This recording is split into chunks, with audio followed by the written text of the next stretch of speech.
You are watching the Market Watch brief overview of the key events from the world of finance. The beginning of this week turned out to be unusually eventful and volatile. And again, we start with gold, which on Monday, in early trading in Asia, updated the historical maximum, but by the opening of markets in the United States, collapsed to $2,022 per ounce. Massive sales can be explained by profit taking on long positions against the background of a moderate strengthening of the US dollar and the absence of sales on the stock market. These are very important indicators for gold. After all, the absence of a general weakening of the US currency, and even more so a decline in key stock indices, does not confirm the theory of a significant slowdown in the world's largest economy. Recall that it is the risk of recession in the United States that increases the likelihood of easing the monetary policy of the Federal Reserve. Do not forget about an extremely important pattern in the financial markets.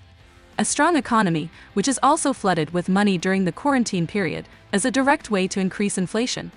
Therefore, only a significant decrease in business activity, which in turn will lead to a slowdown in GDP growth, can put pressure on inflationary processes. Without this, the Fed will have a reason to further increase the interest rate. Given the very strong rise in the price of gold, any hint of an increase in the probability of this scenario will contribute to the sale of an overbought asset, in this case gold.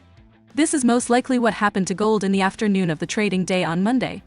But the main trend remains bullish until the price returns below $2,000.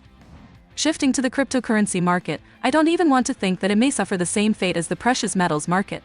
The ability of buyers to stay above $40,000 is a good signal. Moreover, demand remains stable above the $41,000 mark. At the same time, the main driver of growth is the expectation that in January, the U.S. Securities and Exchange Commission will begin approving applications for the creation of Bitcoin ETFs. It should be noted that Bitcoin plays a key role in this, demonstrating growth of more than 150% since the beginning of this year. While its main competitor, Ether, showed a more modest increase, less than 90%. The lag is obvious, because the approval of the application for the creation of an investment fund, first of all, will attract capital to Bitcoin.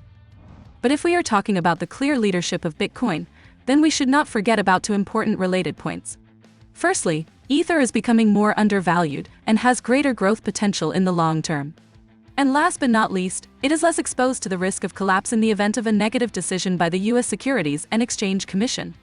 More precisely, in this case, its decline may be more modest in comparison with Bitcoin, which has been growing rapidly, especially in the last few weeks.